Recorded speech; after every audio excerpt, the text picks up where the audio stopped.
The second round of the British Historic Rally Championship headed north as the crew set out to tackle one of the fastest and most formidable events on the calendar, the Pirelli Rally in the legendary Kielder Forest. Matthew Robinson joins us in the championship again on this round. He'd be followed by round one victor Nick Elliott and runner-up Joe Price. All to play for then on this fantastic rally. Let's head out onto those dramatic stages, and it would indeed be the lead for Matthew Robinson and Dave Robson. You perhaps wouldn't have betted against it at this stage, but plenty of competition around them. They do, though, open up a 33-second lead nonetheless after the first pair of stages.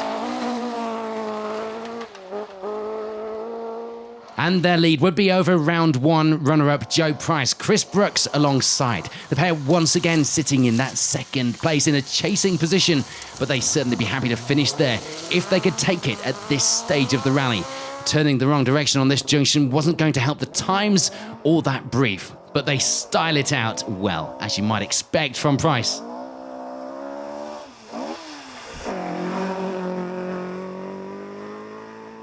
There's early attrition though, and it's a notable one. We lose round one winners Nick Elliott and Dave Price in the second stage of the day.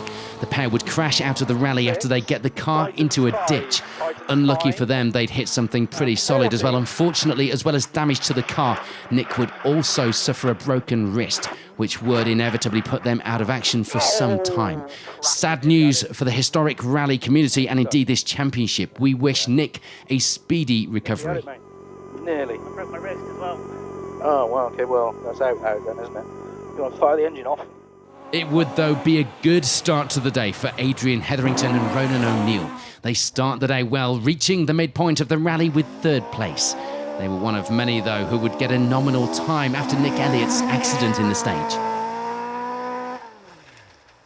And speaking of accidents, plenty of drama early on here in Kielder.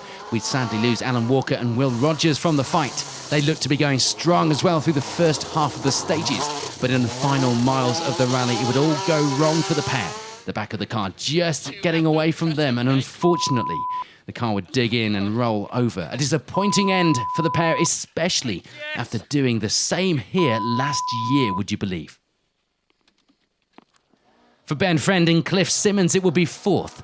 They hadn't had a clean run on the stages through the morning, though, stopping for Alan Walker's accident in the third stage of the day, and then Nick Elliott's in stage two. Those are the rules, and that is the rally community, though. Despite that, they were going well, and it wasn't looking too bad as far as the leaderboard was concerned. Rob Smith and Alan Cook weren't having a lot of luck. They were another crew to go off the stage, bending the steering. They were faring better than others, it had to be said, though. They would have to be towed out of the stage, but with it being stopped for Nick Elliott, the pair would still show, and our results in fifth for now. Steve Bennett and Ocean Owen would be suffering with an annoying electrical problem, and aren't they all? Annoying because everything seemed to be running okay, but the dials and instruments in the car were not showing anything. Never good for the nerves. It will be a good, trouble-free start to the rally, though, for Barry Stevenson, Wheeler and John Pickervance. They end the morning here with 7th place overall. James Slaughter and Jamie Edwards would have a new built engine to get used to this weekend. But these were not the stages to be able to make any mistakes. They'd need to keep the revs up as well. They get to the end of the opening pair of stages with 8th place on the leaderboard and that G2 class lead. And second in that class were Rudy Lancaster and Guy Weaver. The times, though, were close. Just under 2 seconds. The difference, 1.8 seconds to be exact, between them at this point in the rally.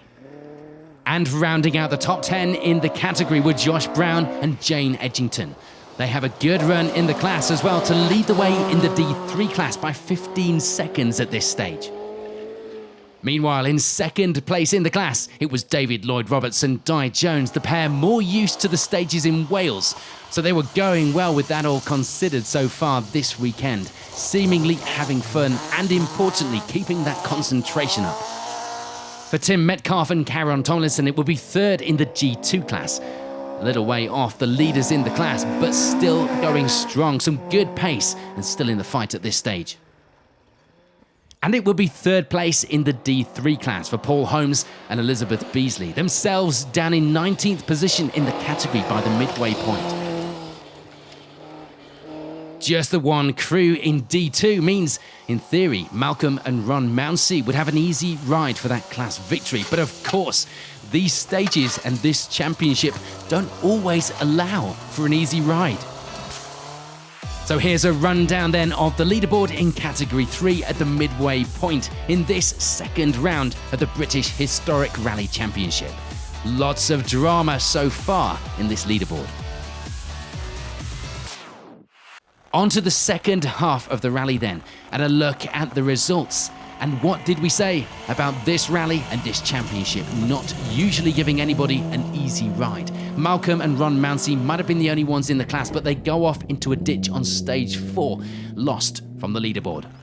There'd be some bad luck in the afternoon as well for David Lloyd Roberts and Di Jones. They slipped down the leaderboard after going wide on one corner and ending up in a ditch. They would eventually get out, slipping down to 4th in the class and 18th overall. Still, not as bad a day as some had had so far.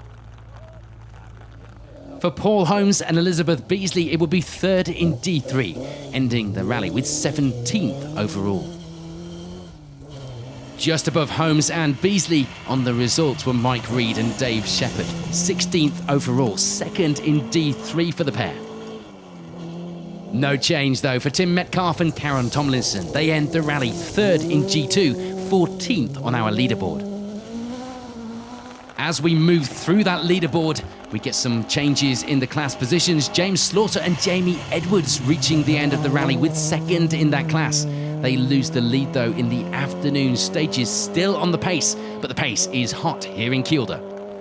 Frustratingly for Ben Friend and Cliff Simmons, it would be a finish outside of the top of our results. Uncharacteristically, they slip down the leaderboard through the afternoon to end the rally with 11th overall. Onto our top 10 then, and it would be that 10th position finish for John Lowe and Jamie Forrest, taking 8th place in the popular D5 class as well.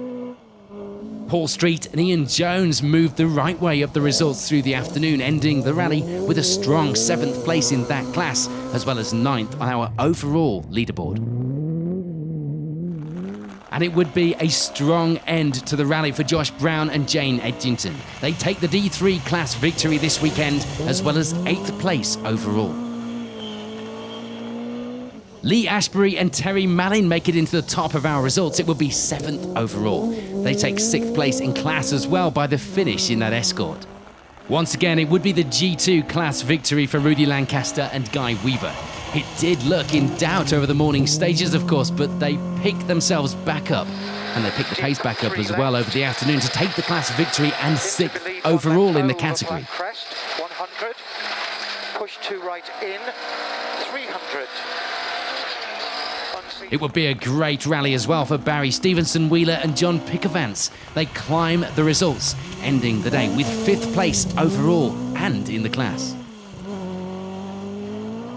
That, of course, would mean that the top of our leaderboard would be filled with D5 class crews this weekend. And 4th of those will be Steve Bennett and Ocean Owen. A good run on the shakedown stage prior to the rally had set them up nicely for the challenges of Kielder. And boy, as we've seen today, were they a challenge.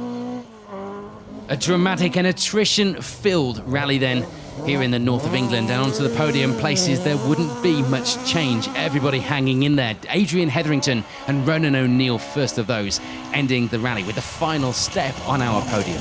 A result the pair would be happy with, considering limited experience on these stages. For Joe Price and Chris Brooks, it would be runner-up once again. Their second time the bridesmaids on the podium this season, but that wasn't going to stop the pair celebrating a strong result among some good competition and, of course, some good points to add to their season tally so far. And all of that, of course, means that it's victory for this man, Matthew Robinson. Dave Robson in the co-driver's seat. They take a convincing margin with it as well, a minute by the end of the rally. Coming back to the British Historic Rally Championship here at round 2 with a bang. Bang would probably be a good word to sum up the rally here today. Confirmation then of the results here at the Pirelli Historic Rally. That's second place for Price, putting him in a good position in the championship, going into the next round in a few weeks' time. Matt, congratulations. Round 2 winner of the Fuchs Lubricants British Historic Rally Championship. How did today go for you? Yeah, it was a little bit loose to start with on the first couple of stages, and we were lucky a couple of times. We were hung off the stage, in a few different places, very gravelly. We had the service mid-morning and then went out into rough side, and the grip level in rough side was a lot better, so a little bit happier with that. And then Pundershaw, that's my favourite stage really in Kielder, so made our way into that, and it started raining heavy, spoiled it a little bit with the screen steaming up, but I couldn't see where I was going too well. We keep giving it a wipe on the inside, and we made our way through. So yeah, no, all in all, I think we've had a good day. We're going to go and do a couple more stages now and have a spin round. Joe, congratulations. Round 2, second again. How does that feel? That's good again. Yeah, we're real chuffed. After the first stage, we had a big scare. We nearly had an accident in there, so we sort of got to the end of that. Didn't back off too much, but just made sure we got through the 3 next stages, and it's paid off.